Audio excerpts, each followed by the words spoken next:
8h33 sur RMC et BFM TV. Bonjour Linda Kebab. Bonjour. Merci de venir répondre à mes questions ce matin et puis surtout dire ce qui est. On va essayer de tenter avec vous de voir ce qui s'est passé samedi soir. Vous êtes policière, vous êtes déléguée nationale unité SGP Police FO. Chaos au Stade de France. Que s'est-il passé? Qui est en cause? Est-ce que c'est les supporters anglais? Est-ce que c'est les habitants des quartiers? Est-ce que les responsabilités c'est le service d'ordre? Est-ce que c'est la police? Est-ce que c'est la doctrine du maintien de l'ordre? Voilà toutes les questions auxquelles on a besoin d'avoir des réponses. Mais d'abord, cette réunion ministérielle qui est prévue ce matin à 11h, avec pour objectif, je cite, de cerner les dysfonctionnements. Vous, Linda Kebab, vous estimez que c'est quoi les dysfonctionnements? Alors à chaud, on a évidemment une multitude d'idées, et notamment quand on a les remontées de terrain qu'on a pu avoir depuis samedi soir. Cette réunion ce matin a au moins le mérite d'exister. Ça aurait été dommageable et je pense même scandaleux qu'elle n'ait pas lieu. Les responsabilités, en réalité, elles sont clairement partagées. Et elles sont de prime abord celles de l'organisateur qui n'a pas du tout dimensionné son service à la hauteur de l'événement. Et puis, il y a tout un enchaînement. Parce qu'il y a des responsables, là, comme l'organisateur. Il y a aussi des coupables. Les personnes qui n'étaient pas munies de billets, qui avaient des faux billets. Et bien sûr, tous ceux qui ont profité de l'occasion pour exercer du rapt, du vol, même une razzia, il faut dire les choses. Et là, clairement, ça a créé des scènes de chaos catastrophiques avec des témoignages qui mettent à mal finalement un petit peu l'image de notre pays à l'échelle mondiale. Mais si ça n'était qu'une question d'image, ça irait. Et vous n'inviteriez pas une policière. Notre inquiétude principale, c'est comment est-ce qu'on peut aujourd'hui assurer aux spectateurs que leur intégrité physique peut être préservée sur les prochains événements. Linda Kebab, c'est évidemment la question qu'on se pose pour la suite.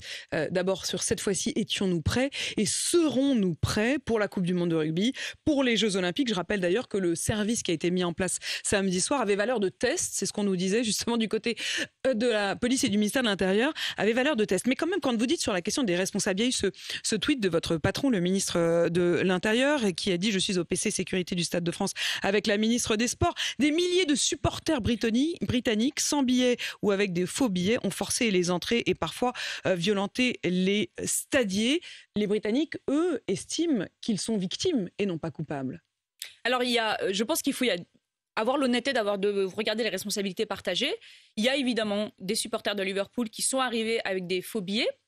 Il y a une question qui se pose aujourd'hui et qui n'est pas encore posée, c'est comment des codes-barres, de réels codes-barres ont pu être édités avec plusieurs noms. Puisqu'a priori, c'est ce qui semble s'être présenté, c'est ce qui a permis d'ailleurs à certains détenteurs de faux billets de pouvoir accéder malgré tout au stade, lésant ceux qui avaient réellement payé le billet. Donc, on peut parler éventuellement de cybercriminalité.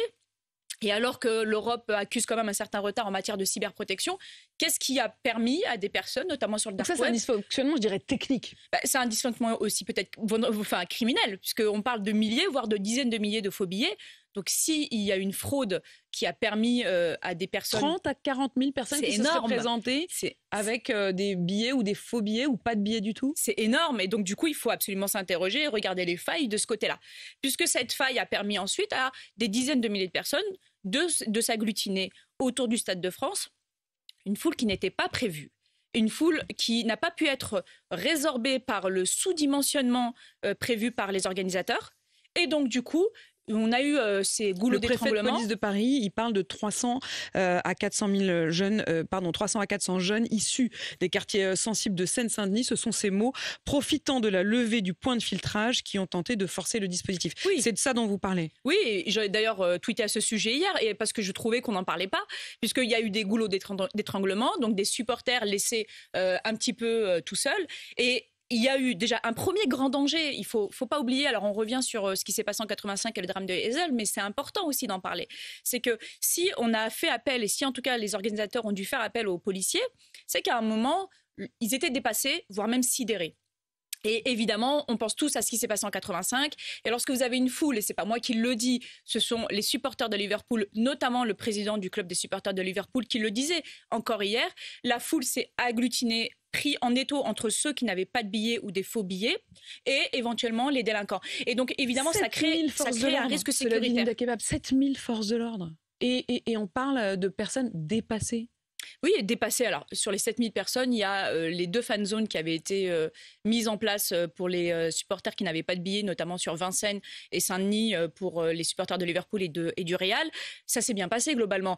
J'ai envie de dire, quand c'est sur l'espace public et qu'il y a une gestion professionnelle par la préfecture de police, et vous savez très bien que je ne suis pas tendre avec le préfet de police quand il faut, là, en l'occurrence, ça s'est bien passé. Mais ça veut dire quoi? Vous rejetez la faute sur les stadiers? Je rejette la faute sur l'organisateur, sur celui qui est là, chargé d'organiser l'événement et de s'assurer que le filtrage se fasse bien, que les personnes qui n'ont pas de billets ou qui ont des faux billets fassent demi-tour dès le premier filtrage et qui ne se retrouvent pas dans l'enceinte où à ce moment-là, tout le monde est débordé et où on fait appel aux policiers en demandant, et c'est important parce que ça explique aussi certaines images qui interrogent à juste titre nos concitoyens, eh bien pourquoi est-ce que les policiers font usage de gaz? Pour éviter que la foule ne s'agglutine contre les grilles et qu'on ait des chutes. Attendez, qu'on ait des chutes de grilles. Quand on regarde ces images. Je termine juste sur ça. Qu'on ait des chutes de grilles qui pourraient éventuellement créer des drames. Et ça, il faut absolument l'éviter. Et donc, du coup, c'est vrai que cet usage de gaz qui ne discrimine pas, le gaz ne discrimine pas les gentils et les méchants, c'est pour tout le monde. Et malheureusement, c'était la seule chose à ce moment-là pour les policiers qui se sont retrouvés à devoir gérer quelque chose qui n'était pas prévu, faire en sorte que personne, aussi bien les gentils que les méchants, ne viennent contre les grilles. Je vais revenir sur ce que vous dites, parce que vous dites le mot « pas prévu » et c'est peut-être toute la question, mais quand même sur cet usage de gaz lacrymogène, usage qui a été fait parfois sur des familles, sur des enfants. Les supporters anglais le racontent. Je voudrais citer le chef de la rubrique football du Télégraphe qui raconte: j'étais devant la porte quand j'ai été pris dans des gaz lacrymogènes utilisés sans aucun discernement par la police anti-émeute française au Stade de France. Je parlais à des supporters qui attendaient tranquillement depuis parfois 3 heures quand ils ont atteint mon visage, me piquant les yeux, mes lèvres et ma langue. J'ai vu qu'on en dispersait, je n'arrivais pas à y croire, c'était absolument honteux. C'est ce que je viens de vous dire. Je comprends tout à fait les réactions et les interrogations. Malheureusement, le gaz ne discrimine pas. À partir du moment où la demande de l'organisateur, c'est personne vers les grilles, personne contre les grilles, puisque même 10 personnes peuvent créer un appel et se retrouver avec des centaines, voire des milliers de personnes qui voudront appuyer sur les grilles afin d'accéder au stade, et bien dès lors qu'une personne s'approchait de la grille, il fallait faire un usage du gaz. C'est malheureusement quelque chose de très incommodant, et j'en conviens parfaitement, mais il valait ça. Vous estimez en tout cas que c'était nécessaire. Mais c'était nécessaire. Enfin, vous vous rendez pas compte d'une chose, c'est que nous, en tant que policiers, et vous n'inviteriez pas, et je répète, une policière si le sujet, ça n'était que le non-accès par des spectateurs au Stade de France. C'est aussi la question de l'intégrité physique et de la préservation de la paix publique. Et donc, si on fait appel aux policiers, c'est pas pour s'assurer que les gens puissent rester à proximité du Stade de France pour éventuellement y accéder. Ça, c'est le problème de l'organisateur qui a clairement failli visiblement. Non, c'est plutôt de s'assurer qu'on ne se retrouve pas avec des foules amassées contre la grille. Je reprends les propos des supporters de Liverpool hier qui disaient il y a eu des personnes qui commençaient à étouffer. Et notamment à ce moment-là, puisqu'il n'y avait plus de préfiltrage, des personnes qui en ont profité pour s'en prendre à la foule et notamment pour racketter, voler, agresser.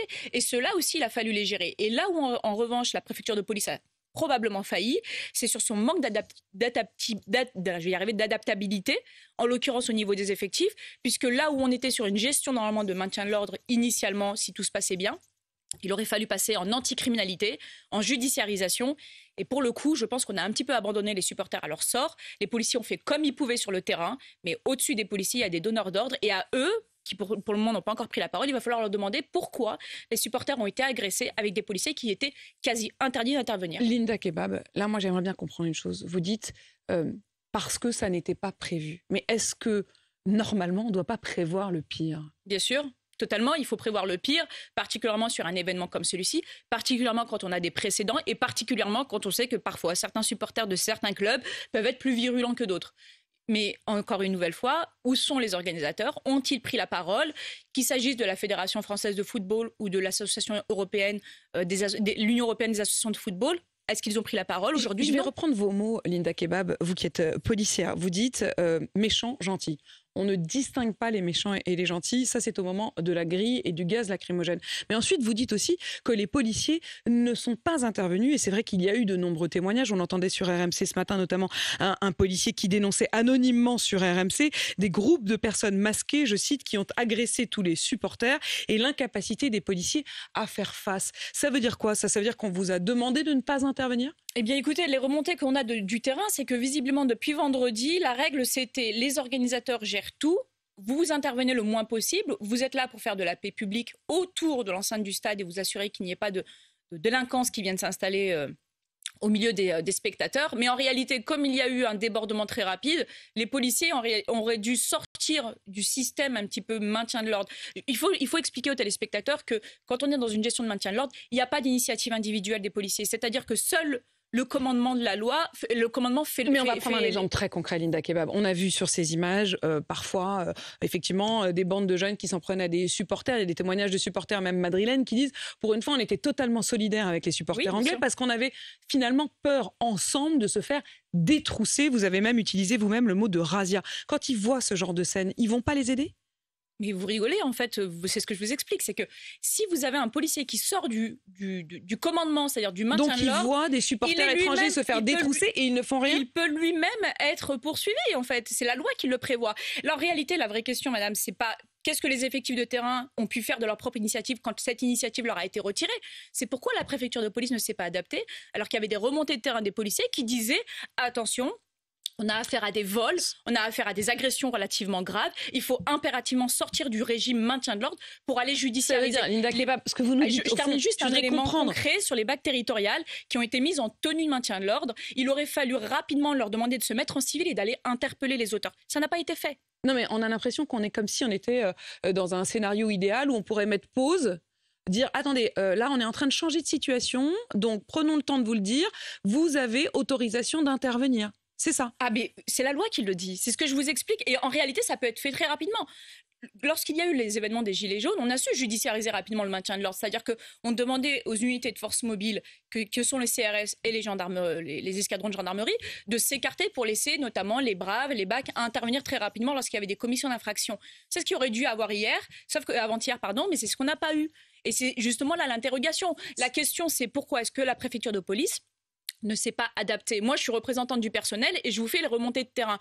En réalité, tant qu'on continuera à pointer des gardiens de la paix sur le terrain qui ne sont témoins que de des témoins de ce qu'ils ne peuvent, de ce contre quoi ils ne peuvent se battre, eh bien en réalité, on n'y arrivera pas. Interrogez la préfecture de police. Ils ont désormais une porte-parole et je lui souhaite bon courage.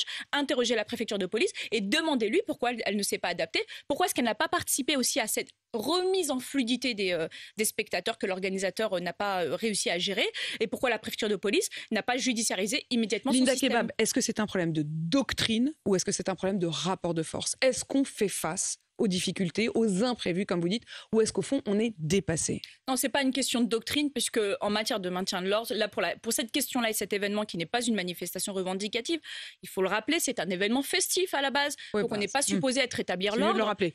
Il faut au moins s'assurer d'une chose, c'est que la préfecture de police a fait le boulot.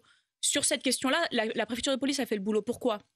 Puisque là où tout le monde avait craint que cette arrivée massive de personnes non prévues puisse créer des mouvements de foule peut-être dramatiques, eh bien heureusement, nous n'en sommes pas arrivés là. Moi, je suis là en tant que policière. Je ne suis pas là pour juger de la réussite ou non de l'événement. Ça, c'est le problème des organisateurs. En revanche, en matière de lutte contre la criminalité, il y a une défaillance. Il y a une défaillance puisque les collègues, dès qu'ils ont pu, très tardivement dans la soirée, dès qu'on leur en a donné l'autorisation et qu'on les a fait sortir du protocole maintien de l'ordre, duquel ils ne peuvent pas sortir de leur propre initiative, ont pu interpeller. On en a pour preuve les dizaines, voire plus, de supporters qui ont déposé plainte toute la journée dans les commissariats du 93. Je tiens juste à rappeler qu'on a une cinquantaine de placements en garde à vue. Il y a évidemment parmi ces gardés à vue des supporters de Liverpool qui s'en sont pris au stadier, qui a été violent.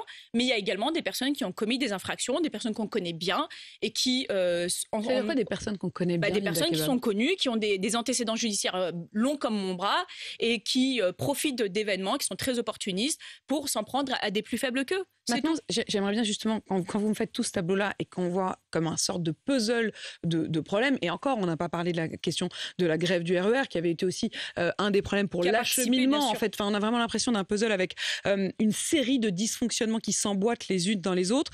À la fin des fins, vous considérez que le problème, c'est quoi? C'est un problème de supporters et de foot, ou est-ce que c'est un problème sur les 300 à 400 jeunes dont parle Didier Lallement? C'est un problème d'acheminement des supporters, c'est un problème de faux billets qui circulent massivement, c'est un problème de non munis de billets, c'est un problème d'opportunistes délinquants, c'est un problème de sous-dimensionnement par l'organisateur, c'est un problème de non-adaptabilité de la préfecture de police face à la tournure criminelle que prenaient les événements. Linda Kebab, on n'était pas prêt. Pourtant, on disait qu'on était prêt. Est-ce qu'on sera prêt pour le rugby, pour les Jeux Olympiques? On n'était pas prêt, ce serait une injure aux personnes qui étaient sur place et qui ont subi de dire qu'on l'était. Est-ce qu'on le sera? Je suis certaine que la leçon est apprise. En réalité, c'est surtout la question des organisateurs. Est-ce qu'aujourd'hui, on prend la pleine mesure de ce que vaut et ce que coûte un tel événement? Alors évidemment, on vous dira que le football n'est pas les Jeux Olympiques et que les Jeux Olympiques n'est pas le rugby. Je pense qu'on peut en toute honnêteté se dire que vous c'est allez pas vous le même retrouver type quand vous allez avoir des milliers de personnes autour de la scène le jour de l'ouverture des Jeux Olympiques, s'il y a des mouvements de foule, s'il y a des imprévus, comme vous dites, dans un contexte d'un tel danger? Il y a là deux questions. Il y a la question du consortium de sécurité, avec cette délégation au consortium de sécurité privée d'une partie des missions de police. Il faut absolument revoir et s'assurer que tout cela rentre dans les cases, ce qui n'est absolument pas le cas aujourd'hui. Le consortium de sécurité ne s'est pas bien passé ce week-end, on en a tous la preuve. Donc il y a ce premier sujet. Et puis il y a aussi peut-être une adaptation aussi législative qu'il va falloir réfléchir quant à l'usage par exemple des drones, pour prévenir les mouvements de foule qui peuvent être dramatiques, pour prévenir la délinquance et la criminalité opportuniste. Et il y a évidemment non pas le sujet du nombre d'effectifs de police il y et avait de des gendarmes. caméras de surveillance partout autour du Stade de France, il y avait un hélicoptère juste au-dessus. Non, mais alors ok, c'est plus maniable un drone, mais enfin, il y avait ce qu'il fallait quand même. Non, il y avait pas tout ce qu'il fallait. Je pense qu'on doit réfléchir aussi à l'utilisation des drones sans aller trahir les libertés individuelles auxquelles je suis très attachée. Mais il faut aussi réfléchir à ça, puisqu'avec les drones, on peut au moins un peu plus travailler au plus près dans la lutte contre la criminalité opportuniste. Et ça, c'est un vrai sujet. Et puis, il y a évidemment non pas la question du nombre des effectifs, mais la manière de les utiliser. Et pour la préfecture de police qui aura une forte responsabilité lors des prochains événements, la manière pour la préfecture de police de sortir de ce cheminement technocratique, ce millefeuille administratif qui veut que lorsqu'il se passe quelque chose, en haut dans les salles de commandement, on ne sait pas s'adapter. Et aujourd'hui, la préfecture de police ne sait pas s'adapter, n'est pas assez rapide, ne sait pas répondre aux requêtes des effectifs qui sont sur le terrain, qui demandent à ce qu'on réponde à des situations dramatiques comme la criminalité à laquelle on a assisté samedi. Et aujourd'hui, il faut vraiment interroger la préfecture de police sur ce sujet. La préfecture de police ne sait pas s'adapter, mais elle a constaté, et vous en parlez à l'instant, ces 300 à 400 jeunes issus de quartiers sensibles de Seine-Saint-Denis. Je cite le communiqué de la préfecture de police. Thierry Henry, le joueur, avait dit juste avant, Seine-Saint-Denis, ça n'est pas Paris, croyez-moi, vous ne voulez pas être à Saint-Denis, ce n'est pas la même chose que Paris. Thierry Henry, qui s'était fait tomber dessus par tout le monde, est-ce que c'est lui qui avait raison ? Je ne vais pas rentrer dans la considération politique ou dogmatique. Je pense très sincèrement que oui, la gestion à Saint-Denis n'est peut-être pas la même qu'à Paris, mais en réalité, la délinquance opportuniste peut se faire partout. On a un système francilien, un système de réseau et de transport francilien extrêmement dense. Et donc, en réalité, l'événement aurait très bien pu se passer dans le centre de Paris de la même manière. Je ne pense pas que ce soit un problème d'habitants de Saint-Denis. Et d'ailleurs, je pense que lorsque le maire de Saint-Denis s'offusque que l'on puisse pointer du doigt les événements qui ont eu lieu autour du Stade de France, il ne prend pas la mesure de la situation, puisque les premières victimes de ce qui s'est passé samedi soir, et notamment des délinquants et des criminels qui ont œuvré samedi sur les supporters, mais qui le reste de l'année le font sur les habitants honnêtes du 93 notamment, eh bien je pense que le maire serait plutôt à sa place de lutter contre cette criminalité qui pourrit la vie d'une partie de son électorat. Une criminalité opportuniste, comme vous dites, Linda Kebab.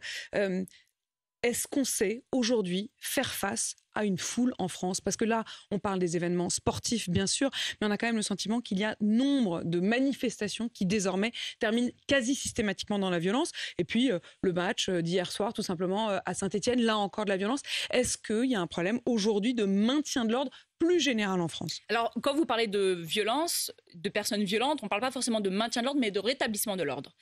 Et une fois qu'on a interpellé les personnes violentes, qu'est-ce qu'on en fait? On les met à disposition de la justice. Et qu'est-ce que la justice a comme moyen? Puisqu'on parle de moyens à la justice, qui, je le rappelle, sont 2 fois moins importants que la justice allemande, si on s'amuse à comparer les institutions européennes.